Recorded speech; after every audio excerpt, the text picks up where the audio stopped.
Adam, a 9-year-old student, focuses on his studies at school. During every school vacation, Adam's parents send him to his relative's house. He affectionately calls those relatives uncle and auntie, and there he has 2 cousins. Adam and his 2 cousins are all the same age. Their house is in a village, with many houses surrounded by forests.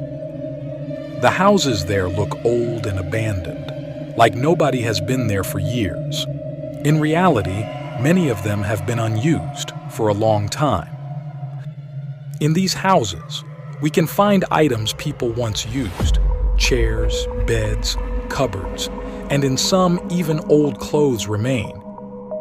People lived in that house before, but one day they suddenly left, and even the belongings there haven't been reclaimed.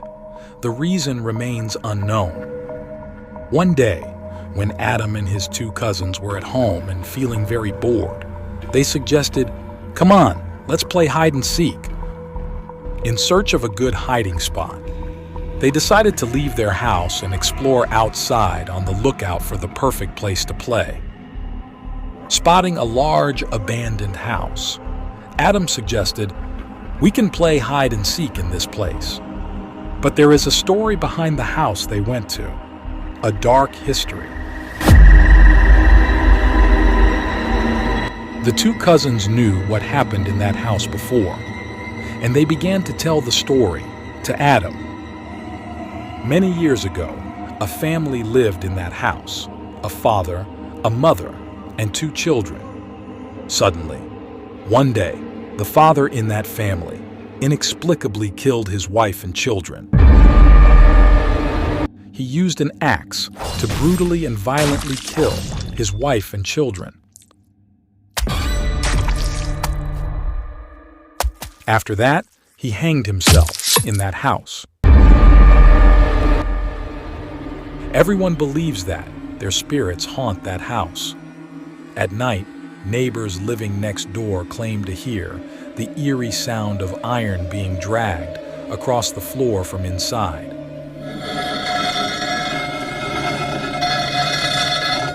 Some say the sound of iron is actually the sound of an axe. Many believe it is the father's spirit that drags the axe across the floor.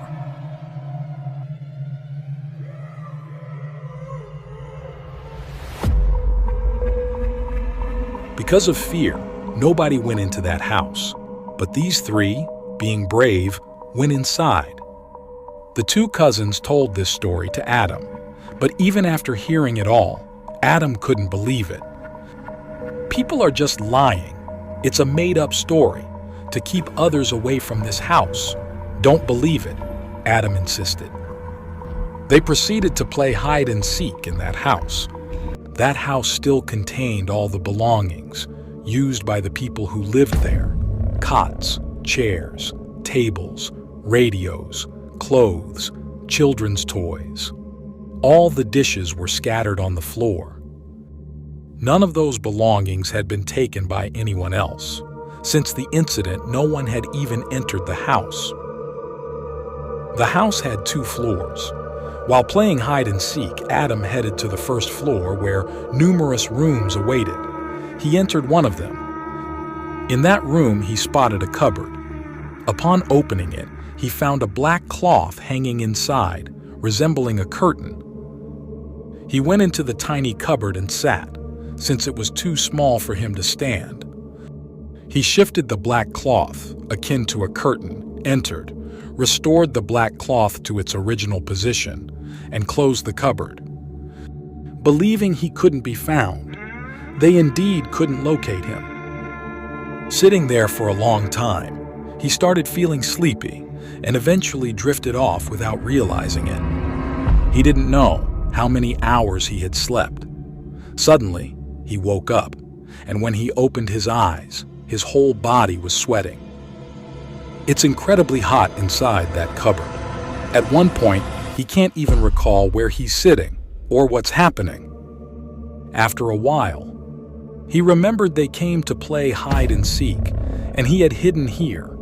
Realizing they hadn't found him yet, relief washed over him. In that house, there was no light. It was nighttime. Thinking they wouldn't find him anyway, he attempted to get out of the cupboard, hoping to do it on his own. After sitting like that for a long time, he began to feel pain in his legs.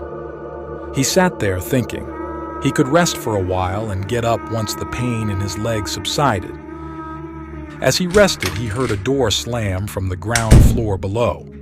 Unsure if the wind closed it, but quickly it sounded as if someone deliberately shut the door. After a while, he heard the sound of someone ascending the steps of the house.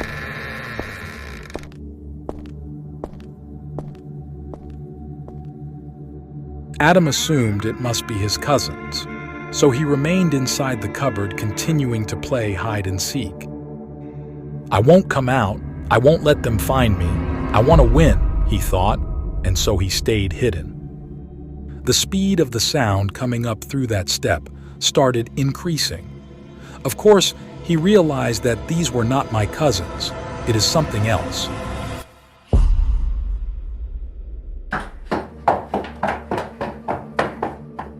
That's when fear crept in, and he didn't know what to do. Fearing someone might stand in front of the cupboard and discover him, he refrained from trying to come out. Initially, there was only the sound of someone ascending the steps. Now he began to hear a noise as if something was being dragged across the floor. It was unclear whether it was iron or an axe.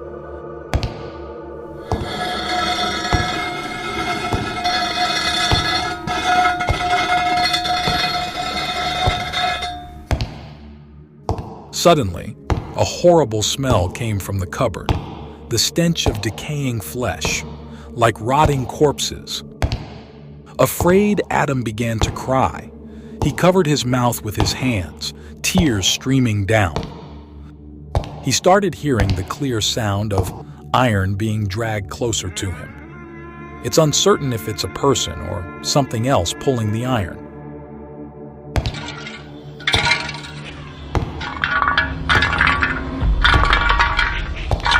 Now he realized it was standing right in front of the cupboard, where he had been sitting.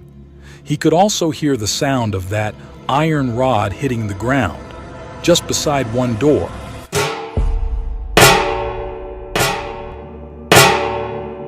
Trembling, Adam sat silently inside the cupboard, apprehensive if the person outside was searching for him. The fear of whether they would open the cupboard and potentially harm him loomed over his thoughts. Later, that voice began to fade, indicating that the person seemed to have moved away from his hiding place. Eventually, the sound stopped entirely. There was complete silence now, bringing a sense of relief to him as he sat peacefully. The stench of the decaying corpse returned. A warm breeze started brushing the back of his neck, as if someone was sitting behind him and exhaling. Fear paralyzed him.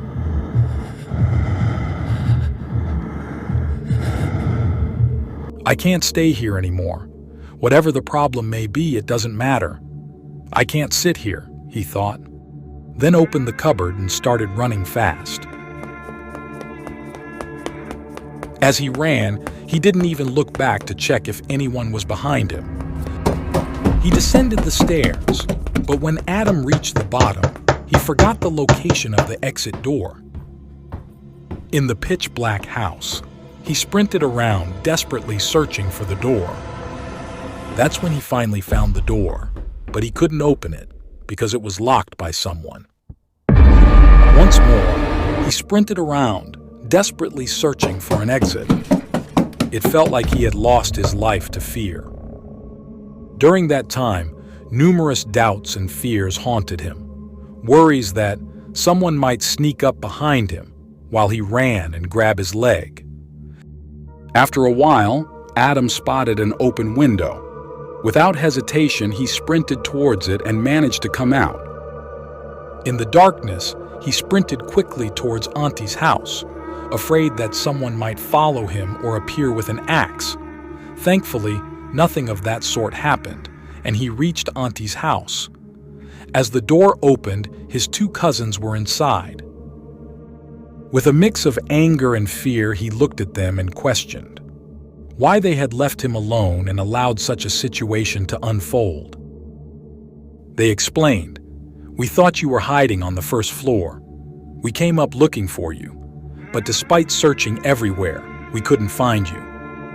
They added, "We had no idea you were in that cupboard." They continued, "So, we came down the stairs, exited the house, and checked the window on the first floor. When we looked there, a small child was staring at us from the window, waving her hand and calling us, as if inviting us to play.